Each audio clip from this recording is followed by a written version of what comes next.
ಅಯ್ಯೋ, ನಮ್ಮ ಮಾತ್ ಯಾರ್ ಕೇಳ್ತಾರಪ್ಪ ಇಲ್ಲಿ. ಇದ್ದಾರೆ, ಎಲ್ಲರ ಮಾತು ಎಲ್ಲರೂ ಕೇಳುವಂತಹ ಬಾನುಲಿ ಕೇಂದ್ರವಿದೆ, ರೇಡಿಯೋ ಆಕ್ಟಿವ್. ಇಲ್ಲಿ ಎಲ್ಲರ ಧ್ವನಿಗಳಿಗೂ ಜಾಗವಿದೆ. ಕಷ್ಟ ಕೇಳುವ ಕಿವಿಗಳಿವೆ, ಸಾಂತ್ವನ ಹೇಳುವ ಹೃದಯಗಳಿವೆ, ಸಹಾಯ ಮಾಡುವ ಕೈಗಳಿವೆ. ನಾವೆಲ್ಲರೂ ಒಂದೆನ್ನುವ ಮನಸ್ಸುಗಳಿವೆ. ಕೇಳುವ ಹೇಳುವ ಒಟ್ಟಾಗಿ ಬೆಳೆಯುವ ರೇಡಿಯೋ ಆಕ್ಟಿವ್ ನಮ್ಮೆಲ್ಲರ ಧ್ವನಿ. 90.4 ಮೆಗಾಹರ್ಟ್ಸ್ ತರಂಗಾಂತರದಲ್ಲಿ ಪ್ರಸಾರವಾಗುವ ಬಾನುಲಿ ರೇಡಿಯೋ ಆಕ್ಟಿವ್. ಬಿತ್ತುವ ಅನುಭವ ದೇವಿಗೆ ಅನುಭವ, ನಿಮ್ಮಿ ಅನುಭವ ಬದುಕಿನ ಅನುಭವ.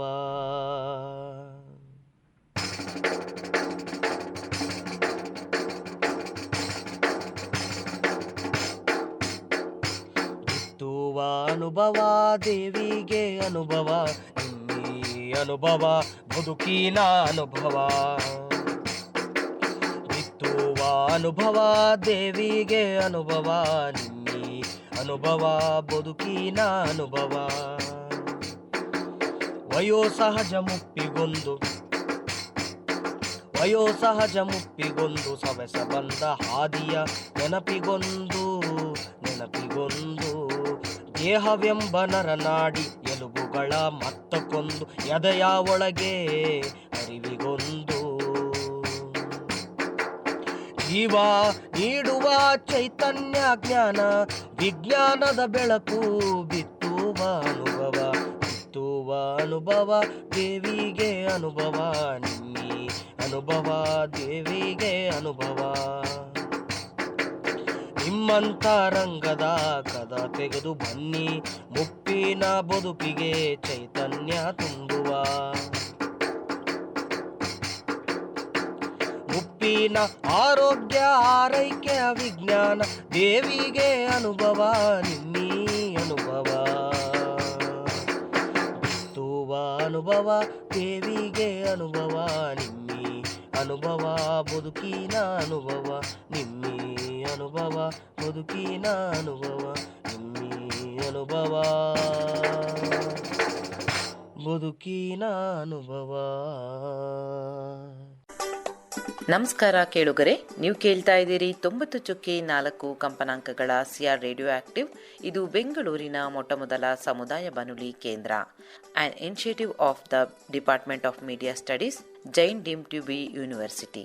ನಾನು ನಿಮ್ಮ ರೇಡಿಯೋ ಗೆಳತಿ ಪದ್ಮಪ್ರಿಯ. ಇವತ್ತಿನ ಕಾರ್ಯಕ್ರಮಕ್ಕೆ ತಮ್ಮೆಲ್ಲರಿಗೂ ಆತ್ಮೀಯ ಆಧಾರದ ಸ್ವಾಗತ. ಕೇಳುಗರೆ, ಇವತ್ತಿನ ಅನುಭವ ಕಾರ್ಯಕ್ರಮದಲ್ಲಿ ಯಾವ ವಿಷಯದ ಬಗ್ಗೆ ಮಾತನಾಡ್ತಿದ್ದೀವಿ ಅಂತ ತಾವೆಲ್ಲ ಕುತೂಹಲದಿಂದ ಕಾಯ್ತಾ ಇರ್ತೀರಿ ಅಂತ ನನಗೆ ಗೊತ್ತು. ಕೇಳುಗರೆ, ಈ ಒಂದು ಕಾರ್ಯಕ್ರಮದ ಪ್ರಾಯೋಜಕರು ವಿಜ್ಞಾನ ಪ್ರಸಾರ ಮತ್ತು ಅಳಗಪ್ಪ ವಿಶ್ವವಿದ್ಯಾನಿಲಯ ಹಾಗೂ project is conceived by doctor Sridhar, mentored by Sai Sudha. ಇವತ್ತು ಹಾಗಾದರೆ ಅನುಭವ ಕಾರ್ಯಕ್ರಮದಲ್ಲಿ ಪ್ರಸಾರ ಆಗ್ತಾ ಇರುವಂತಹ ವಿಷಯ ಯೋಗ ಫಾರ್ ಸೀನಿಯರ್ ಸಿಟಿಸನ್, ಹಿರಿಯ ನಾಗರಿಕರಿಗಾಗಿ ಯೋಗ. ಈ ಒಂದು ವಿಷಯದ ಬಗ್ಗೆ ಮಾತನಾಡ್ತಿದ್ದೀವಿ. ಖಂಡಿತ ಯೋಗ ಅಂತ ಬಂದಾಗ ಹಿರಿಯ ನಾಗರಿಕರಿಗೆ ಇದ್ರ ಬಗ್ಗೆ ಎಷ್ಟು ಮಾಹಿತಿ ಕೊಟ್ಟರೂ ಸಾಕಾಗಲ್ಲ ಅಂತಲೇ ಹೇಳಬಹುದು. ಏಕೆಂದರೆ ಹಿರಿಯರಿಗೆ ಈ ಆರೋಗ್ಯದ ವಿಷಯವಾಗಿ ತುಂಬಾ ಸಮಸ್ಯೆಗಳನ್ನ ನಾವು ನೋಡ್ತೀರಿ ವಯಸ್ಸಾದ ನಂತರದಲ್ಲಿ. ಹಾಗಾಗಿ ಈ ಒಂದು ಯೋಗ ಅಥವಾ ಎಕ್ಸಸೈಸ್ ಅಂತ ನಾವೇನು ಹೇಳ್ತೀವಿ, ಇದ್ರ ಬಗ್ಗೆ ಸಾಕಷ್ಟು ಪ್ರಶ್ನೆಗಳಿರುತ್ತೆ ಅವರಲ್ಲಿ. ಹಾಗಾಗಿ ಇವತ್ತು ನಮ್ಮಲ್ಲಿ ಸಾಕಷ್ಟು ಹಿರಿಯ ನಾಗರಿಕರಿದ್ದಾರೆ. ಈ ಒಂದು ಯೋಗದ ಬಗ್ಗೆ, ಅದರಲ್ಲೂ ಸೀನಿಯರ್ ಸಿಟಿಸನ್ ಮಾಡುವಂತಹ ಯೋಗದ ಬಗ್ಗೆ ತಿಳಿದುಕೊಳ್ಳೋದಕ್ಕೆ ಸಾಕಷ್ಟು ಜನ ಇದ್ದಾರೆ. ಬನ್ನಿ, ನಾನು ಅವ್ರನ್ನ ಕಾರ್ಯಕ್ರಮಕ್ಕೆ ಸ್ವಾಗತಿಸೋದಕ್ಕೂ ಮುಂಚೆ ಸೀನಿಯರ್ ಸಿಟಿಸನ್ಗೆ ಯೋಗದ ಬಗ್ಗೆ ಪರಿಚಯಿಸೋದಕ್ಕೆ ಮತ್ತು ಅವರಲ್ಲಿರುವಂತಹ ಎಲ್ಲ ಪ್ರಶ್ನೆಗಳಿಗೆ ಉತ್ತರಿಸೋದಕ್ಕೆ ನಮ್ಮ ಜೊತೆ ಒಬ್ಬ ವಿಶೇಷ ವ್ಯಕ್ತಿ ಇದ್ದಾರೆ. ಅವರೇ ಶ್ರೀದೇವಿ BM. ಇವ್ರ ಬಗ್ಗೆ ಹೇಳಬೇಕು ಅಂದರೆ, ಇವರು ಸುಮಾರು 20 ವರ್ಷದಿಂದ ಯೋಗಾಭ್ಯಾಸ ಮಾಡ್ತಾ ಇದ್ದಾರೆ. ಹಾಗೆ ಸಾಕಷ್ಟು ತರಬೇತಿಗಳನ್ನು ಸಹ ಯೋಗದ ಬಗ್ಗೆ ತಿಳಿಸ್ಕೊಟ್ಟಿದ್ದಾರೆ. ಹಾಗೂ ಇವರು ಯೋಗದಲ್ಲಿ MSc ಮಾಡಿದ್ದಾರೆ, ಹಾಗೂ ಯೋಗ ಇನ್ಸ್ಟ್ರಕ್ಷನ್ ಕೋರ್ಸಸ್ನ ತಗೊಂಡಿದ್ದಾರೆ, ರಿಜಿಸ್ಟ್ರೇಡ್ ಯೋಗ ಟ್ರೈನರ್ ಆಗಿದ್ದಾರೆ. ಇನ್ನು ಕಾರ್ಪೊರೇಟ್ ಕಂಪನಿಗಳಿಗೆ ಅಲ್ಲಿ ಯೋಗಾಸನದ ಬಗ್ಗೆ ತಿಳಿಸ್ಕೊಡುವಂಥದ್ದು ಇರಬಹುದು, ಇಂಡಿವಿಜುವಲ್ ಯೋಗ ಕ್ಲಾಸಸ್ನ ತಗೊಳ್ಳೋ ಅಂಥದ್ದು ಇನ್ನು ಅನೇಕ ತರಬೇತಿಗಳನ್ನು ಯೋಗದ ಬಗ್ಗೆ ತಿಳಿಸ್ಕೊಟ್ಟಿದ್ದಾರೆ. ಅಷ್ಟೇ ಅಲ್ಲದೆ ಇವರು ತಮ್ಮ ಸರ್ಟಿಫಿಕೇಟ್ ಕೋರ್ಸ್ಗಳನ್ನಾಗಿ ಥಿಯೇಟರ್ ಬಗ್ಗೆ ಶಿಕ್ಷಣ ಪಡೆದುಕೊಂಡಿದ್ದಾರೆ, ಡ್ಯಾನ್ಸ್ ಬಗ್ಗೆ ಶಿಕ್ಷಣ ಪಡೆದುಕೊಂಡಿದ್ದಾರೆ, ಡ್ಯಾನ್ಸಲ್ಲಿ ಭರತನಾಟ್ಯಂ ಅದರ ಬಗ್ಗೆ ಒಂದು ಶಿಕ್ಷಣ ಪಡ್ಕೊಂಡಿದ್ದಾರೆ ಅಂತಲೇ ಹೇಳ್ಬೋದು. ಯೋಗದ ಬಗ್ಗೆ ಇವರ ಸಾಧನೆ ಎಷ್ಟು ಹೇಳಿದ್ರೂ ಸಾಕಾಗೋದಿಲ್ಲ. ಹಾಗಾಗಿ ಅವರು ಇವತ್ತು ನಮ್ಮ ಜೊತೆ ಇದ್ದಾರೆ. ಬನ್ನಿ, ಅವರು ನಮ್ಮ ಹಿರಿಯ ನಾಗರಿಕರಿಗೆ ಯೋಗದ ಬಗ್ಗೆ ಇರುವಂತಹ ಎಲ್ಲ ಪ್ರಶ್ನೆಗಳಿಗೆ ಉತ್ತರ ನೀಡ್ತಾರೆ ಅಂತ ನಾನು ತಿಳ್ಕೊಳ್ತಾ ಇವತ್ತಿನ ಕಾರ್ಯಕ್ರಮನ ಮುಂದುವರಿಸೋಣ. ಈ ಕಾರ್ಯಕ್ರಮಕ್ಕೆ ನಮ್ಮ ತುಂಬು ಹೃದಯದಿಂದ ನಾವು ಶ್ರೀದೇವಿ ಮೇಡಮ್ನ ಬರಮಾಡ್ಕೊಳ್ತಾ ಇದ್ದೀವಿ. ನಮಸ್ಕಾರ ಮೇಡಮ್. ಮೇಡಮ್ ಹೇಳ್ದಂಗೆ ತುಂಬಾ ಜನ ಆಕ್ಚುಲಿ ನಾವು ವಿಮೆನ್ಸ್ ಕೌನ್ಸಿಲಿಂಗ್ ಪೋಸ್ಟ್ ಪ್ರೆಗ್ನೆನ್ಸಿ ಮಾಡ್ತೀವಿ ನಾವು. ಅಂತ ಇದ್ರಲ್ಲಿ ಸಿ ಸೆಕ್ಷನ್ ಆದವರು ಆಲ್ರೆಡಿ ಅವ್ರಿಗೆ ಸ್ಪೈನಲ್ ಎಪಿಡ್ಯೂರಲ್ ಎಲ್ಲ ಕೊಟ್ಟಿರ್ತಾರೆ. ಆದ್ಮೇಲೆ ತುಂಬಾ ಜನಕ್ಕೆ L5 L4 ಬಲ್ಜ್ ಇರುತ್ತೆ. ಅವ್ರಿಗೆ ಏನಾದ್ರು ಸಜೆಷನ್ ಇದೆಯಾ? ಸ್ಪೆಸಿಫಿಕ್ ಆಗಿ ಯೋಗ ಕನೆಕ್ಟ್ ಮಾಡೋರು ಇದಾರಾ? In fact I myself being 40 I am having those, but I seen people 60-65 ಆದ್ಮೇಲೆ ಪಾಪ ತುಂಬಾ ಜನಕ್ಕೆ ಅದು they are not able to bend also. Spinal ನೀವು ಸ್ಪೈನಲ್ ಇಂಜುರಿ ಬಗ್ಗೆ ಹೇಳ್ತಾ ಇದ್ದೀರಾ? ಅದೇ ಮ್ಯಾಮ್, ಯೂಶಲಿ ತುಂಬಾ ಜನ ನಾವು ಪೋಸ್ಟ್ ಪ್ರೆಗ್ನೆನ್ಸಿ ಕೌನ್ಸಿಲಿಂಗ್ ಮಾಡ್ತೀವಿ. ಅಂತ ಇದ್ರಲ್ಲಿ many we have come across ತುಂಬಾ ಜನ ಹೌದು ಎಪಿಡ್ಯೂರಲ್ ಕೊಟ್ಟಿರೋರಿಗೆ, 2 times ಪ್ರೆಗ್ನೆನ್ಸಿ ಸಿ ಸೆಕ್ಷನ್ ಆಗಿರೋರಿಗೆ ಯೂಶಲಿ ಅವರಿಗೆ ಭಾರ ಎತ್ತಂಗಿಲ್ಲ, ಸೊ ಅವ್ರ ಬೋನ್ಸ್ ಮತ್ತೆ ಬ್ಯಾಕ್ ಪೇನ್ಸ್ ಜಾಸ್ತಿ ಇದೆ ಅನ್ನೋದು ಒಂದು ಮಿತ್ ಇದೆ. ಮತ್ತೆ ಆನ್ಲೈನ್ ಇದೆ, ಎಕ್ಸ್ಪೀರಿಯನ್ಸ್ ಇದೆ. ಅದ್ರ ಬಗ್ಗೆ how yoga can help and what all we can do, ಏನೇನ್ ಮಾಡ್ಬೋದು ಅಂತ. ಇವಾಗ ಬೆಂಡ್ ಮಾಡೋದು ಹೇಗ್ ಬೆಂಡ್ ಮಾಡ್ಬೇಕು? ಇವಾಗ ಕೃಷ್ಣಮಾಚಾರಿ ಅವ್ರದ್ದು ಒಂದು ತುಂಬಾ ಫೇಮಸ್ ಸೇಯಿಂಗ್ ಇದೆ. Krishnamachari is one of the yoga gurus. ಅವರು ಒಂದು ಫಾರ್ಮ್ ವರ್ಸಸ್ ಫಂಕ್ಷನ್ ಅಂತ ಹೇಳ್ತಾರೆ ಯೋಗ ಆಸನದಲ್ಲಿ. ನಾವು ಫಾರ್ಮ್ ನ ಜಾಸ್ತಿ ಇದು ಫೋಕಸ್ ಮಾಡಲ್ಲ. ಈ ತರನೇ ಮಾಡ್ಬೇಕು ಆಸನ ಅಂದ್ರೆ ಹೀಗೆ ಇರ್ಬೇಕು ಅದು. ಇವಾಗ ಬೆಂಡ್ ಮಾಡಕ್ ಆಗ್ಲಿಲ್ಲ, ಬೆನ್ನು ನೋವು ಇದೆ, ಅವ್ರಿಗೆ ನಾವು ನೀ ಬೆಂಡ್ ಮಾಡಿ ಅಂತ ಹೇಳ್ತೀವಿ. ನೀ ಬೆಂಡ್ ಮಾಡ್ಕೊಂಡು ಆದಷ್ಟು ಟ್ರೈ ಮಾಡಿ. ಅವ್ರ ಎಕ್ಸ್ಪೀರಿಯನ್ಸ್ ಹೇಗಿರತ್ತೆ, ತುಂಬಾ ನೋವಾದ್ರೂ ಅದನ್ನು ಮಾಡ್ಸಲ್ಲ, ಆದ್ರೆ ಅದನ್ನ ಮೆತ್ತಿಗೆ ಮಾಡಿಸಿ ಇವಾಗ ಈ ಸೈಟಿಕ ಆ ಜಾಗದಲ್ಲೆಲ್ಲ ಮಸಲ್ಸ್ ನ ಫಸ್ಟ್ ಅಲ್ಲಿ ಸ್ಟ್ರೆಚ್ ಮಾಡಿಸಿ ಅದನ್ನ ಪ್ರಾಕ್ಟೀಸ್ ಮಾಡಿ ಆಮೇಲೆ ನೀನ ಸ್ಟ್ರೇಟ್ ಇಟ್ಕೊಂಡು ಮಾಡೋದು. ಆ ತರ ಒಂದು ಬೆಂಡ್ ಮಾಡಕ್ಕೆ ಒಂದು ಕ್ರಮ ಇದೆ. ಆ ಕ್ರಮನ ಫಾಲೋ ಮಾಡ್ತೀವಿ. ಅದಿಲ್ದೆ ಇವಾಗ ಮಲ್ಕೊಂಡ್ ಮಾಡೋದು ಜಾಸ್ತಿ ಆಸನ ಮಾಡಿಸ್ತೀವಿ. ಆ ಸ್ಟ್ರೆಂತ್ ಬಂದ್ಮೇಲೆ ಇವಾಗ ಆದಷ್ಟು ಆ ಜಾಗ ಬ್ಯಾಕ್ಗೆ ಅಂತಾನೆ ಇಷ್ಟೊಂದು ಎಕ್ಸರ್ಸೈಸಸ್ ಇದೆ, ಆಸನಸ್ ಇದೆ ಮಾಡಕ್ಕೆ. ಆ ಸ್ಟ್ರೆಂತ್ ಬಂದ್ಮೇಲೆ ನಾವು ಬೇರೆನ ಮೋರ್ ಇವಾಗ ಪರ್ಫೆಕ್ಟ್ ಆಗಿ ಟ್ರೈ ಮಾಡಕ್ ಆ ತರ ನಾವು ಮಾಡಿಸ್ತೀವಿ. ಏನು ಪ್ರಾಬ್ಲಮ್ ಇಲ್ಲ, ಎಲ್ರು ಮಾಡ್ಬೋದು ಅಂತ ಹೇಳಿದ್ನಲ್ಲ. ಸೊ ನಾವ್ ಸ್ಟಾರ್ಟ್ ಮಾಡಿದಾಗ ನೋಡ್ಕೊಂಡು ಇವಾಗ ನಾವೇನ್ ಮಾಡ್ತೀವಿ, ಗ್ರೂಪ್ ಕ್ಲಾಸ್ ಅಲ್ಲಿ ಇವ್ರಿಗೆ ತಗೊಂಡ್ರೆ ಎಲ್ರಿಗೂ ಒಂದೊಂದು ಪ್ರಾಬ್ಲಮ್ ಇರತ್ತೆ. ಸೊ ಆವಾಗ ಫೋಕಸ್ ಮಾಡಕ್ ಆಗಲ್ಲ. ಸೊ ಇವಾಗ ಈ ಸೀನಿಯರ್ಸ್ ಅಷ್ಟೇ, ಎಷ್ಟಾಗತ್ತೋ ಅಷ್ಟು ಇಂಡಿವಿಜುವಲ್ ಆಗಿ ಮಾಡಿದ್ರೆ ಒಳ್ಳೇದು. ಅದಾಗ್ಲಿಲ್ಲ ಅಂದ್ರೆ ಅಟ್ಲೀಸ್ಟ್ ಬೆನ್ನು ನೋವು ಅನ್ನೋರು 5-6 ಜನ ಸೇರ್ಕೊಂಡು ಮಾಡಿದ್ರೆ ಒಳ್ಳೇದು. ಯಾಕಂದ್ರೆ ಒಬ್ರೊಬ್ರು ಮಾಡೋದು ಬೋರ್ ಆಗತ್ತೆ. ಆಕ್ಚುಲಿ ನನ್ಗೂ ಆ ಒಂದು ಹುಮ್ಮಸ್ ಬರಲ್ಲ. ಒಂದ್ ಗ್ರೂಪ್ ಅಲ್ಲಿ ಮಾಡಿದ್ರೆ ಹುಮ್ಮಸ್ ಬರತ್ತೆ, ಒಂದು ಎನರ್ಜಿ ಇರತ್ತೆ. ಅದಕ್ಕೆ ನಾವೇನ್ ಮಾಡ್ತೀವಿ, ಥೆರಪಿ ಅಂದಾಗ ಬ್ಯಾಕ್ ಪೇನ್ಗೆ ಒಂದ್ ಗ್ರೂಪ್ ಮಾಡಿರ್ತೀವಿ. ಅವ್ರಿಗೆ ಒಬ್ರೊಬ್ರಿಗೆ ಒಂದೊಂದ್ ಲೆವೆಲ್ ಇರತ್ತೆ, ಆದ್ರೆ ಆ ಪ್ರಾಬ್ಲಮ್ ಅರ್ಥ ಮಾಡ್ಕೊಳ್ಳೋದು ಇನ್ನ ಈಸಿ ಆಗತ್ತೆ ಒಬ್ರೊಬ್ರು. ಡೆಫಿನೆಟ್ ಎಪಿಡ್ಯೂರಲ್ ಅದು ಯಾವಾಗ್ಲೂ ತಗೊಂಡಿರೋದು ಅದು ಆಮೇಲೆ ಯಾವಾಗ್ಲೂ ಎಫೆಕ್ಟ್ ಆಗತ್ತೆ, ನಾನು ನೋಡಿದೀನಿ. ಆದ್ರೆ ನಾವು ಎಷ್ಟೊಂದು ಈ post pregnancy, post even menopause ಆ ಟೈಮ್ ಅಲ್ಲೂ ಏನೆಲ್ಲ ಈ ಸಿಮಿಲರ್ ಪ್ರಾಬ್ಲಮ್ಸ್ ಇರೋರ್ಗೆ ಒಟ್ಟಿಗೆ ಮಾಡಿಸಿದ್ರೆ ಅದೊಂದು ಪರಿಣಾಮ ನಾವು ಡೆಫಿನೆಟ್ ನೋಡಿದೀವಿ. ಬಟ್ ಇವಾಗ ನಾನು ಏನ್ ಪ್ರಾಕ್ಟೀಸಸ್ ಇದೆ ಅಂತ ಹೇಳಕ್ ಹೋದ್ರೆ ನನ್ಗೆ ಸ್ವಲ್ಪ ಹೆದರಿಕೆ ಅದೆಲ್ಲ ಹೇಳೋದು. ಯಾಕಂದ್ರೆ ಅದ್ ತಕ್ಷಣ ಎಲ್ಲಾರು ಮಾಡಕ್ ಸ್ಟಾರ್ಟ್ ಮಾಡ್ಬಿಡ್ಬಾರ್ದು. ನಾನ್ ಹೇಳಕ್ ಏನಿಲ್ಲ, ಬಟ್ ಆಸನಗಳು ತುಂಬಾ ಇವೆ. ಅದನ್ನ ನಾವು ಚೇಂಜ್ ಮಾಡ್ಕೊಂಡು ಆ ಆಸನದ ಫಂಕ್ಷನ್ ಏನು ಅದನ್ನ ಫೋಕಸ್ ಮಾಡ್ಕೊಂಡು ಜಾಸ್ತಿ ಆ ಪರ್ಫೆಕ್ಷನ್ ಎಕ್ಸ್ಪೆಕ್ಟ್ ಮಾಡಲ್ಲ. ನಾವೇನ್ ಹೇಳಲ್ಲ ನೀವ್ ಹೀಗೆ ಮಾಡ್ಲೇಬೇಕು ಅಂತ, ಇವತ್ತೇ ಮಾಡ್ಬೇಕು ಇಲ್ಲ. ಅದು ಒಂದು ಟೈಮ್ ತಗೊಳ್ಳತ್ತೆ. ಟೈಮ್ ತಗೊಂಡು ಮಾಡಿಫೈ ಮಾಡ್ಕೊಂಡು ಆ ಬದಲಾವಣೆಗಳನ್ನ ಮಾಡ್ಕೊಂಡು ಮೆತ್ತಿಗೆ ಮಾಡ್ಬೋದು. Definitely possible. ಇದಕ್ಕೆ ಪ್ರಾಣಾಯಾಮನೂ ಮಾಡಿಸ್ತೀವಿ. ಒಂದಷ್ಟು ಬಾಡಿ ಇದಾದ್ಮೇಲೆ ಫ್ಲೆಕ್ಸಿಬಲ್ ಆದ್ಮೇಲೆ ಪ್ರಾಣಾಯಾಮನೂ ಮಾಡಿಸ್ತೀವಿ. ಯಾಕಂದ್ರೆ ಪ್ರಾಣಾಯಾಮದಲ್ಲೂ ತುಂಬಾ ಎನರ್ಜಿ ನಿಮ್ಗೆ ಏನಾಗತ್ತೆ, ಎನರ್ಜಿ ಅಂತ ನಾವು ಈ ಪ್ರಾಣ ಅಂತೀವಲ್ಲ, pranayama is not a breathing practice. It is breathing ಅಲ್ಲ, ಅದು ಪ್ರಾಣದ ಮೂವ್ಮೆಂಟ್. ನಾವು ಆಯುರ್ವೇದದಲ್ಲಿ ನೋಡಿದ್ರು, ನಮ್ಮ ಈವನ್ ನಮ್ಮ ಚೈನೀಸ್ ಪ್ರಾಕ್ಟಿಸಸ್ ಅಲ್ಲಿ ನೋಡಿದ್ರು, ಈಸ್ಟರ್ನ್ ಪ್ರಾಕ್ಟಿಸಸ್ ಅಲ್ಲಿ ನೋಡಿದ್ರು, ಚಿ ಅಂತೀವಲ್ಲ, ಚಿ ಪ್ರಾಣ, ಅದೆಲ್ಲ ಒಂದೇ ಕಾನ್ಸೆಪ್ಟ್. ನಮ್ಮ ಶರೀರದಲ್ಲಿ ಇವಾಗ ಕುಂಡಲಿನಿ ಯೋಗ ಅಂತ ತುಂಬಾ ಜನ ಮಾಡ್ತಾರೆ. ನಮ್ಮ ಶರೀರದಲ್ಲಿ ಎನರ್ಜಿ ಬ್ಲಾಕ್ಸ್ ಏನೇನಿದೆ ಅದನ್ನ ಈ ಪ್ರಾಣಾಯಾಮದಿಂದ ನಾವು ದೂರ ಮಾಡ್ಬೋದು. ಆ ಕನೆಕ್ಷನೇ ಇಲ್ಲದೆ ಇರೋ ಹಂಗ ಅನ್ಸುತ್ತೆ, ಬಟ್ ಮಾಡಿದ್ರೆ ಅದ್ರ ಪರಿಣಾಮ ಡೆಫಿನೆಟ್ ಬರುತ್ತೆ. ಈ ಎನರ್ಜಿ ಬ್ಲಾಕ್ ನಿಮ್ಗೆ ಬೇರೆ ಜಾಗದಲ್ಲೂ ಅದನ್ನ ಉಪಯೋಗಿಸ್ಕೊಳ್ಳಕ್ಕೆ ನಿಮ್ಗೆ ಅವಕಾಶ ಬರುತ್ತೆ. ಶ್ರೀದೇವಿ ಮೇಡಮ್, ನಂದೊಂದು ಪ್ರಶ್ನೆ. ಹೇಳಿ. ಈಗ ಚಳಿಗಾಲ, ಇವಾಗ ಈ ಡಿಸೆಂಬರ್ ಕೊರೆಗಾಲ ಎಲ್ಲ ಇದ್ದಾಗ ವಯಸ್ಸಾಗಿರೋರು ಬೇಗ ಎದ್ದು ಯೋಗ ಎಲ್ಲ ಮಾಡೋದಿಕ್ ಆಗಲ್ಲ, ಸ್ವಲ್ಪ ಎದ್ದೊಳೋದು ಸ್ವಲ್ಪ ನಿಧಾನಕ್ಕೆ ಹೇಳ್ತಾರೆ, ಬಿಸಿಲೆಲ್ಲ ಬಂದ್ಮೇಲೆ ಎದ್ದೇಳ್ತಾರೆ. ಹಂಗಾಗಿ ಸಂಜೆ ಟೈಮ್ ಮಾಡೋದು ಓಕೆನಾ ಅಂತ? ಮಾಡ್ಬೋದು, ಸಂಜೆ ಟೈಮ್ ಮಾಡ್ಬೋದು. ನಾನ್ ಏನ್ ಹೇಳ್ತೀನಿ ಅಂದ್ರೆ, ನೀವು ಊಟ ಮಾಡಿ 3 ಗಂಟೆ ಕಾಲ ಆದ್ಮೇಲೆ 3 hours ಆದ್ಮೇಲೆ ಮಾಡ್ಬೇಕು ಅಷ್ಟೇ. ನಿಮ್ ಊಟದ ಡೈಜೆಷನ್ ಪ್ರಾಬ್ಲಮ್ ಬರ್ಬಾರ್ದು. ಆಮೇಲೆ ಯೋಗ ಮಾಡ್ಬಿಟ್ಟು ಆಮೇಲೆ ಸ್ವಲ್ಪ ಜಾಸ್ತಿ ನೀವ್ ಡೈಜೆಷನ್ ಪ್ರಾಬ್ಲಮ್ ಬಂದು ಆಮೇಲೆ ಇನ್ನ ಪ್ರಾಬ್ಲಮ್ ಬರೋದು ಒಳ್ಳೇದಲ್ಲ. ಸೊ ಆ ತರ ಇಟ್ಕೊಂಡು ನೀವ್ ಸಾಯಂಕಾಲ ಡೆಫಿನೆಟ್ ಮಾಡ್ಬೋದು. ಆತರ ಏನು ರೆಸ್ಟ್ರಿಕ್ಷನ್ಸ್ ಇಲ್ಲ. ಬೆಳಗ್ಗೆ ನಾವ್ ಯಾಕೆ ಹೇಳ್ತೀವಿ ಅಂದ್ರೆ ನಿಮ್ ದಿನ ತುಂಬಾ ಚೆನ್ನಾಗಿ ಕಳಿಯತ್ತೆ. ನೀವ್ ಬೆಳಗ್ಗೆ ಮಾಡ್ಬಿಟ್ರೆ ಆಮೇಲೆ ಏನು ಡೇ ಟೈಮ್ ಅಲ್ಲಿ ಅದು ಇದು ಅಂತ ಎಕ್ಸ್ಕ್ಯೂಸ್ ಏನಾದ್ರು ಬರ್ತಾನೆ ಇರುತ್ತೆ. ಬೆಳಿಗ್ಗೆ ಅಂದ್ರೆ ಆತರ ನನ್ನ ಎಕ್ಸ್ಪೀರಿಯನ್ಸ್ ಅಲ್ಲಿ, ನನ್ನ ಅನುಭವದಲ್ಲಿ, ನನ್ ಪ್ರಾಕ್ಟೀಸ್ ಅಲ್ಲೇ ಆತರ ನಾನು ನೋಡಿದೀನಿ. ನಾನ್ ಸಾಯಂಕಾಲನೇ ಮಾಡ್ತೀನಿ ಅನ್ಕೋತೀನಿ, ಬಟ್ ಎಷ್ಟೊಂದ್ ದಿನ ಆಗೋದಿಲ್ಲ, ಮಕ್ಳು ಅದು ಇದು ಅಂತ ಏನೇನೋ ಬಂದ್ಬಿಡುತ್ತೆ. ಸೊ ಬೆಳಿಗ್ಗೆ ಏನು ಒಂಥರ ಕಾಮ್ ಇರತ್ತೆ, ಯಾರು ಡಿಸ್ಟರ್ಬ್ ಮಾಡಕ್ಕಿರಲ್ಲ. ಚಳಿಗಾಲದಲ್ಲಿ ಸ್ವಲ್ಪ ನಿಮ್ಗೆ ಎಲ್ಲೂ ಹೋಗೋದು ಇಲ್ಲ ಅಂದ್ರೆ ಸ್ವಲ್ಪ ಲೇಟ್ ಆಗು ಸ್ಟಾರ್ಟ್ ಮಾಡ್ಕೋಬಹುದು. ಅದಕ್ಕೆ ಬೆಳಿಗ್ಗೆ ಅಂತ ಹೇಳೋದಷ್ಟೇ. ಡೆಫಿನೆಟ್ಲಿ. ಸಪೋಸ್ ಏನಾದ್ರು ಸರ್ಜರಿ ಆದಂತ ಸಂದರ್ಭದಲ್ಲಿ, ಬೆನ್ನು ಮೂಳೆದ ಏನಾದ್ರು ಸರ್ಜರಿ ಆದಂತ ಸಂದರ್ಭದಲ್ಲಿ ಯೋಗ ಮಾಡ್ಬೋದಾ? ಏನು ತೊಂದ್ರೆ ಆಗಲ್ವಾ ಮೇಡಮ್?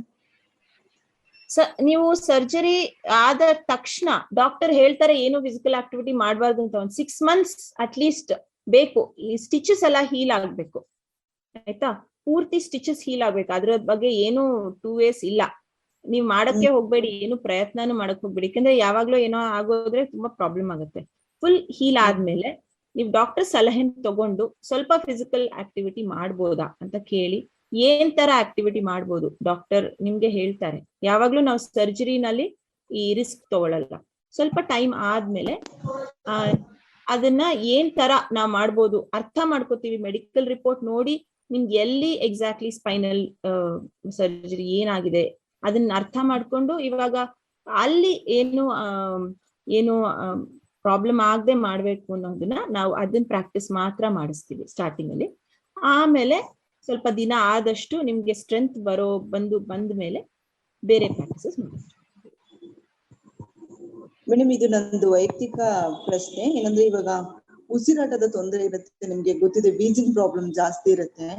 ಆತರ ಸಂದರ್ಭದಲ್ಲಿ ಎಕ್ಸರ್ಸೈಸ್ ಮಾಡಿದ್ರೆ ಏನ್ ಪ್ರಾಬ್ಲಮ್ ಆಗಲ್ವಾ? ಎಕ್ಸರ್ಸೈಸ್ ಮಾಡಿದ್ರೆ ಪ್ರಾಬ್ಲಮ್ ಆಗ್ಬೋದು, ಬಟ್ ಯೋಗ ಮಾಡಿದ್ರೆ ಪ್ರಾಬ್ಲಮ್ ಆಗಲ್ಲ. ನಾವು ಯೋಗಾನು ಎಕ್ಸರ್ಸೈಸ್ ಒಂದೇ ಅಂತ ಹೇಳಲ್ಲ. ಯಾಕಂದ್ರೆ ಯೋಗದಲ್ಲಿ ಒಂದ್ ಕ್ರಮ ಇದೆ, ಬ್ರೀದಿಂಗ್ ಹೇಗ್ ಮಾಡ್ಬೇಕು ಅಂತ ಮಾಡ್ಕೊಂಡು ನಾವು ಯೋಗ ಮಾಡ್ತೀವಿ. ನಾವ್ ಯಾವಾಗ್ಲೂ ಯೋಗ, ಎಸ್ಪೆಷಲಿ ಅಸ್ಮ್ಯಾಟಿಕ್ ಇದ್ರೆ ಅಸ್ಮಾಗೆ ತುಂಬಾ ಒಳ್ಳೆ ಪರಿಣಾಮ ಇದೆ ಯೋಗ ಮಾಡಿದವ್ರಿಗೆ. ತುಂಬಾ ಒಳ್ಳೆ, ಮೆಡಿಸಿನ್ಗಿಂತ ಜಾಸ್ತಿ ಯೋಗ ಅಸ್ಮ್ಯಾಟಿಕ್ಗೆ ಯೋಗಾನೇ ಪರಿಣಾಮ ಇರೋದು. ನೀವ್ ಬೇಕಾದ್ರೆ ತುಂಬಾ ರಿಸರ್ಚ್ ಮಾಡಿದಾರೆ ಇದ್ರ ಮೇಲೆ.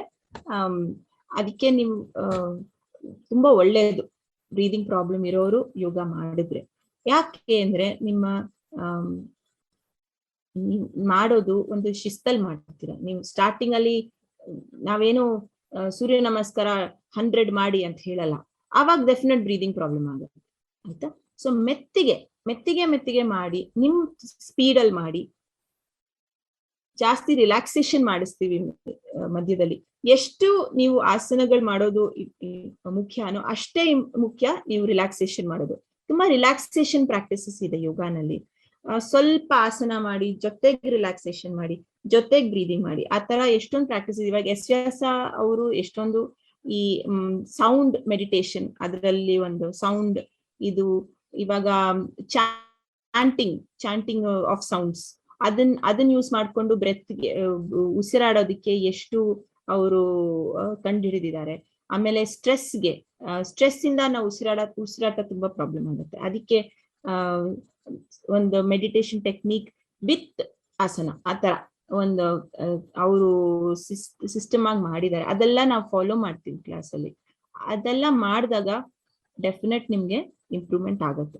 ಬ್ರೀದಿಂಗ್ ಪ್ರಾಬ್ಲಮ್ ಇರೋರು, ಏನಾದ್ರೂ ಮೆಡಿಕಲ್ ಕಂಡೀಷನ್ಸ್ ಇರೋರು ಯೋಗ ಥೆರಪಿಸ್ಟ್ ಹತ್ರ ಹೋಗಿ, ಅಷ್ಟೇ ನಾ ಹೇಳೋದು. ಥೆರಪಿಸ್ಟ್ ಹತ್ರ ಹೋದ್ರೆ ನಿಮ್ಗೆ ಆ ಮೆಡಿಕಲ್ ಲೆವೆಲ್ ಅಲ್ಲಿ ಅರ್ಥ ಮಾಡ್ಕೊಂಡು ಮಾಡಿಸ್ತಾರೆ. ನೀವು ಜನರಲ್ ಕ್ಲಾಸಿಗೆ ಹೋದ್ರೆ ಅರ್ಥ ಮಾಡ್ಕೊಳ್ದೆ ಎಲ್ರ ಜೊತೆನೂ, ಬೇರೆ ಪ್ರಾಬ್ಲಮ್ ಇಲ್ದೇ ಇರೋರ್ಗೆ ಎಲ್ರ ಜೊತೆನೂ ಮಾಡಿದ್ರೆ ಅದು ನಿಮ್ಗೆ ಅಷ್ಟು ಪರಿಣಾಮ ಬರಲ್ಲ. ಆಮೇಲೆ ಇಂಜುರೀಸು ಆಗ್ಬೋದು, ಪ್ರಾಬ್ಲಮ್ಸು ಆಗ್ಬೋದು. ಸೊ ಯಾವಾಗ್ಲೂ ಮೆಡಿಕಲ್ ಪ್ರಾಬ್ಲಮ್ ಇರೋರು ತುಂಬಾ ಥೆರಪಿಸ್ಟ್ ಸಿಗ್ತಾರೆ ನಿಮ್ಗೆ. ಇವಾಗ ಅವ್ರ ಜೊತೆ ನೀವು ಕನೆಕ್ಟ್ ಮಾಡ್ಕೊಂಡು ಮಾಡ್ಬೋದು. ಈಸಿ ಪೋಸಸ್ ಅಂದ್ರೆ ನಾವು ಈಸಿ ಒಂಥರ ವಾರ್ಮ್ ಅಪ್, ಮತ್ತೆ ಸ್ಟ್ಯಾಂಡಿಂಗ್ ಅಲ್ಲಿ ಒಂದಷ್ಟು ನೀವ್ ಕೇಳಿದ್ರಿ ಅನ್ಸತ್ತೆ. ಇವಾಗ ತ್ರಿಕೋಣಾಸನ, ವೃಕ್ಷಾಸನ, ಅರ್ಧ ಕಟ್ಟಿ ಚಕ್ರಾಸನ ಅಂತೀವಿ. ಅದೆಲ್ಲ ಸಿಂಪಲ್, ಅದೆಲ್ಲ ಮೋಸ್ಟ್ಲಿ ನಿಮ್ ಪ್ರೋಟೋಕಾಲ್ ಅಲ್ಲೂ ಇರತ್ತೆ, ಯೋಗ ಕಾಮನ್ ಯೋಗ ಪ್ರೋಟೋಕಾಲ್ ಅಲ್ಲಿ ಇರತ್ತೆ. ಆಮೇಲೆ ಈ ಕೂತ್ಕೊಂಡ್ ಮಾಡೋವಾಗ ಈ ಜಾನು ಶೀರ್ಷಾಸನ, ಬದ್ಧಕೋಣ, ತುಂಬಾ ಸೀರಿಯಸ್ ಪ್ರಾಬ್ಲಮ್ಸ್ ಇಲ್ದೇ ಇರೋರ್ಗೆ ಇದೆಲ್ಲ ಮಾಡ್ಬೋದು, ಈಸಿಯಾಗಿ ಮಾಡ್ಬೋದು. ಆಮೇಲೆ ಮಲ್ಕೊಂಡು ವಿನ್ಯಾಸ ಮಾಡೋದು, ಮತ್ತೆ ಸೇತುಬಂಧ ವಿನ್ಯಾಸಗಳು ಮಾಡೋದು, ಜಠರ ಪರಿವರ್ತನಾಸನ, ಅದ್ರಲ್ಲಿ ನಿಮ್ ಡೈಜೆಷನ್ ಬೆಟರ್ ಆಗತ್ತೆ. ಆಮೇಲೆ ಯಾವಾಗ್ಲೂ ಈ ಕೂಲ್ ಕ್ಲೈಮೇಟ್ ಅಲ್ಲಿ ಮಾಡೋ ಬ್ರೀದಿಂಗ್ ಪ್ರಾಕ್ಟೀಸಸ್, ಮತ್ತೆ ಹಾಟ್ ಕ್ಲೈಮೇಟ್ ಬೇಸಿಗೆನಲ್ಲಿ ಮಾಡೋ ಕೂಲಿಂಗ್ ಪ್ರಾಕ್ಟೀಸಸ್, ಅದೆಲ್ಲ ನೀವು ಅಳವಡಿಸ್ಕೊಂಡು ಮಾಡ್ಕೋಬಹುದು. ಆಮೇಲೆ ಡೆಫಿನೆಟ್ಲಿ ನಿಮ್ಗೆ ಆದಷ್ಟು, ಇವಾಗ ನಾವು ಬರೀ ಶಾರೀರಿಕ ಬಗ್ಗೆ ನಾವು ಮಾತಾಡಿದ್ವಿ, ಮಾನಸಿಕನೂ ಇರುತ್ತೆ. ಮಾನಸಿಕವಾಗ್ಲೂ ನಾವು ನಮ್ಮ ಆರೋಗ್ಯ ನೋಡ್ಕೋಬೇಕು. ಯಾಕಂದ್ರೆ ಯಾವ ವಯಸ್ಸಲ್ಲೂ ಈ ಡಿಪ್ರೆಷನ್, ಆಂಗ್ಸೈಟಿ, ಸ್ಟ್ರೆಸ್ ಅದು ತುಂಬಾ ಕಾಮನ್. ಎಸ್ಪೆಷಲಿ ವಯಸ್ಸಾದವ್ರಿಗೆ ಬೇರೆ ಏನೇನೋ ತರ ಡಿಪ್ರೆಷನ್, ಆಂಗ್ಸೈಟಿ ಇರ್ಬೋದು. ಅದಕ್ಕೆ ಯೋಗ ಮಾಡಿದಷ್ಟು ನಿಮ್ಗೆ ಒಳ್ಳೆ ಒಂದು ಸಕಾರವಾದ ಒಂದು ಪಾಸಿಟಿವ್ ಆಟಿಟ್ಯೂಡ್ ಬಂದ್ರೆ ನಮ್ಮ ಅರ್ಥ ಮಾಡ್ಕೊಳ್ಳೋದು ಈಸಿ. ಸೀನಿಯರ್ಸ್ಗೆ ಈ ತರ ಎಲ್ಲ ಒಂದು ಪಾಸಿಟಿವ್ ಆಟಿಟ್ಯೂಡ್ ಇಟ್ಕೋಬೇಕು, ಅದನ್ನ ಹೇಗ್ ವ್ಯಕ್ತಪಡಿಸೋದು, ಅದನ್ನ ನಮ್ಮ ಪ್ರಾಬ್ಲಮ್ಸ್ ಅನ್ನ ನಾವು ಹೇಳ್ಕೊಳಕ್ಕೂ ಯಾರು ಇರಲ್ಲ ಅಂದ್ರೂ ಈ ತರ ಒಂದು ಅಭ್ಯಾಸದಿಂದ ನಮ್ಗೆ ಒಂದು ರಿಲೀಫ್ ಸಿಗತ್ತೆ, ಒಂದು ಸಂತುಲನ ಅಂತೀವಲ್ಲ, ಆ ಸಂತುಲನ ಮಾನಸಿಕ, ದೈಹಿಕ, ಆಧ್ಯಾತ್ಮಿಕ, ಇವನ್ ಸಾಮಾಜಿಕ, ಸೋಷಿಯಲ್ ವೆಲ್ಫೇರ್ ಅಂತೂ ಹೇಳ್ತೀವಿ ನಾವು. ಎಲ್ಲ ಒಂದು ನಮ್ಮ ಇಂಟರಾಕ್ಷನ್ ಹೇಗಿದೆ ಮಿಕ್ದವ್ರ ಜೊತೆ, ಇದೆಲ್ಲ ನಾವು ಒಟ್ಟಿಗೆ ತಗೊಂಡು ನಾವು ಯೋಗ ಅಂತ ಹೇಳ್ತೀವಿ. ಒಂದು ಮಿಲನ, ಎಲ್ಲಾ ಸೈಡ್ಸ್ ಮಿಲನ, ಬ್ಯಾಲೆನ್ಸ್, ಸಂತುಲನ ಅಂತೀವಲ್ಲ. ಬರೀ ದೈಹಿಕ ಅಂತ ನಾವು ನೋಡೋದ್ ಬೇಡ. ನಮ್ಮ ಗುರುಗಳು ಒಂದ್ ಹೇಳ್ತಾರೆ, ನಾಗೇಂದ್ರ ಅವರು, ಇವರು ಎಸ್ ಪ್ರೊಪ್ರೈಟರ್ ಒಂದ್ ಹೇಳ್ತಾರೆ, ಯೋಗ ಇರೋದು ಫ್ಲೈಟ್ ತರ, ಒಂದು ಏರೋಪ್ಲೇನ್ ತರ. ಏನ್ ಏರೋಪ್ಲೇನ್ ಕೆಲ್ಸ? ಆಕಾಶದಲ್ಲಿ ಹೋಗೋದಿಕ್ಕೆ ಯೋಗ ಅಲ್ವಾ. ಬಟ್ ನಾವೇನ್ ಮಾಡ್ತೀವಿ, ಈ ತರ ಬರೀ ದೈಹಿಕ, ಬರೀ ಆಸನಗಳು, ಬರೀ ಇವಾಗ ನಂಗೆ ಈ ಬೆನ್ನೋ ಇದೆ, ನಂಗೆ 5 ಆಸನ ಹೇಳ್ಕೊಟ್ಬಿಡಿ ಸಾಕು, ಆತರ ಬರಲ್ಲ. ಯೋಗ ಎಲ್ಲ ಮಾಡ್ಬೇಕು, ಶಿಸ್ತಾಗಿ ಮಾಡ್ಬೇಕು, ಲೈಫಲ್ಲೂ ಫಾಲೋ ಮಾಡ್ಬೇಕು. ಆವಾಗ ಇಲ್ಲಾಂದ್ರೆ ಏನಾಗತ್ತೆ, ಏರೋಪ್ಲೇನ್ ಬರೀ ಕೆಳಗಡೆ ಬಸ್ ತರ ಹೋಗ್ತಾ ಇದೆ ಅಷ್ಟೆ. ಅದರ ಆಕ್ಚುಲ್ ಇದು ಅದರ ಪವರ್ ಏನು ಅಂದ್ರೆ ಆಕಾಶದಲ್ಲಿ ಹಾರಾಡೋದು. ಬಟ್ ನಾವು ಅದನ್ನ ಬರೀ ಇದಕ್ಕೆ ಮಾಡೋಣ, ಅಲೋಪತಿ ತರ ಮೆಡಿಸಿನ್ ತಗೊಳ್ಳೋ ಹಂಗೆ ಮಾಡೋಣ ಅನ್ನೋದನ್ನ ನಾವು ಬಸ್ ತರ ಓಡಿಸ್ತೀವಿ ಅಂತಾರೆ ಅವರು. ಅದಕ್ಕೆ ನಾವು ಅದ್ರ ನಿಜವಾದ ಪರಿಣಾಮ ಆಗ್ಬೇಕು ಅಂದ್ರೆ ಆ ಫಿಲಾಸಫಿ ಅರ್ಥ ಮಾಡ್ಕೊಂಡು ಸೀನಿಯರ್ಸ್ ತುಂಬಾ ಈಸಿ ಆಗುತ್ತೆ. ಅದ್ ಹೇಗೆ ನಾವು ಆಧ್ಯಾತ್ಮಿಕತೆಗೆ ಅದನ್ನ ಅಳವಡಿಸ್ಕೋಬಹುದು, ಅದು ತುಂಬಾ ನಮ್ಗೆ ಇನ್ನ ಅದರ ಪರಿಣಾಮ ಸಿಗತ್ತೆ. ಅಂತ ಹೇಳಕ್ಕೆ ನಾನು ಇಲ್ಲಿ ಅವಕಾಶ ತಗೋತೀನಿ. ನಿಮ್ಗೆ ಅದು ಏನಪ್ಪಾ ಇವ್ರು ಹೀಗೆ ಹೇಳ್ತಿದ್ದಾರೆ ಅನ್ನಿಸ್ಬೋದು, but health is a byproduct ಅಂತೀವಿ. ತುಂಬಾ ಒಳ್ಳೇದು ಮಾಡೋದು, ಬಟ್ ಅದ್ರ ಬಗ್ಗೆನೇ ಫೋಕಸ್ ಮಾಡಿದ್ರೆ ನಮಗೂ ಟೆನ್ಷನ್ ಜಾಸ್ತಿ ಆಗೋದು. Thank you so much. Sridevi ಅವರಿದ್ದಾರೆ. ಖಂಡಿತ ನಮ್ಮ ಇವತ್ತಿನ ಹಿರಿಯ ನಾಗರಿಕರಿಗೆ ಏನು ಯೋಗದ ಬಗ್ಗೆ, ಯೋಗ ಫಾರ್ ಸೀನಿಯರ್ ಸಿಟಿಸನ್ ಅಂತ ಇತ್ತು, ಈ ವಿಷಯದ ಬಗ್ಗೆ ಖಂಡಿತ ನಮಗೆ ಶ್ರೀದೇವಿಯವರು ಸಾಕಷ್ಟು ವಿಷಯಗಳನ್ನ ತಿಳಿಸ್ಕೊಟ್ಟಿದ್ದಾರೆ. ಹಾಗೆ ನಮ್ಮ ಹಿರಿಯ ನಾಗರಿಕರಿಗೆ ಇದ್ದಂತಹ ಎಲ್ಲ ಪ್ರಶ್ನೆಗಳಿಗೆ ಅವರು ಉತ್ತರಿಸಿದ್ದಾರೆ ಅಂತ ನಾನು ತಿಳ್ಕೊಳ್ತಾ, ಇವತ್ತಿನ ಕಾರ್ಯಕ್ರಮದ ಬಗ್ಗೆ ನಿಮ್ಮ ಅನಿಸಿಕೆ ಅಭಿಪ್ರಾಯಗಳಿದ್ದಲ್ಲಿ ನಮಗೆ ತಿಳಿಸಬಹುದು. ನಮ್ಮ ಮೇಲ್ ಐ ಡಿ ಈ ರೀತಿ ಇದೆ: radioactive 90.4 msz@gmail.com. ಈ ಒಂದು ಮೇಲ್ ಐಡಿಗೆ ನಿಮ್ಮ ಅನಿಸಿಕೆ ಅಭಿಪ್ರಾಯಗಳನ್ನ ತಿಳಿಸಬಹುದು. ಈ ಒಂದು ಕಾರ್ಯಕ್ರಮನ ರೇಡಿಯೋದಲ್ಲಿ ಕೇಳಲು ನೀವು ಮಿಸ್ ಆಗಿದ್ದಲ್ಲಿ ನಮ್ಮ ವೆಬ್ಸೈಟ್ www.soundcloud.comಗೆ ಹೋಗಿ ಕಾರ್ಯಕ್ರಮನ ಕೇಳಬಹುದು. ಹಾಗೂ ರೇಡಿಯೋದ ಮೂಲಕನೂ ನೀವು ನಮ್ಮ ಕಾರ್ಯಕ್ರಮನ ಕೇಳಬಹುದು ಅಂತ ಹೇಳ್ತಾ, ನಿರಂತರವಾಗಿ ಕೇಳಿ 90.4 ಕಂಪನಾಂಕಗಳ CR ರೇಡಿಯೋ ಆಕ್ಟಿವ್. ಇದು ಬೆಂಗಳೂರಿನ ಮೊಟ್ಟಮೊದಲ ಸಮುದಾಯ ಬಾನುಲಿ ಕೇಂದ್ರ. ನಾನು ನಿಮ್ಮ ರೇಡಿಯೋ ಗೆಳತಿ ಪದ್ಮಪ್ರಿಯ. ಮುಂದಿನ ಕಾರ್ಯಕ್ರಮದೊಂದಿಗೆ ನಿಮ್ಮನ್ನ ಭೇಟಿ ಮಾಡ್ತೀನಿ ಅಂತ ಹೇಳ್ತಾ ಧನ್ಯವಾದಗಳು. ಭಾರತ ಹಳ್ಳಿಗಳ ನಾಡು, ಹಲವು ಸಂಸ್ಕೃತಿಗಳ ಬೀಡು. ನಮ್ಮಲ್ಲಿ ಹಬ್ಬ ಹರಿದಿನ ಜಾತ್ರೆಗಳಿಗೆ ಕಡಿಮೆ ಏನಿಲ್ಲ. ಹೀಗೆಲ್ಲ ಜಾತ್ರೆ ಉತ್ಸವಗಳು ನಡೆಯುವಾಗ ಇಂಥದ್ದೊಂದು ಶಬ್ದ, ನಾದ ನಮಗೆ ಕೇಳುತ್ತಲೇ ಇರುತ್ತದೆ.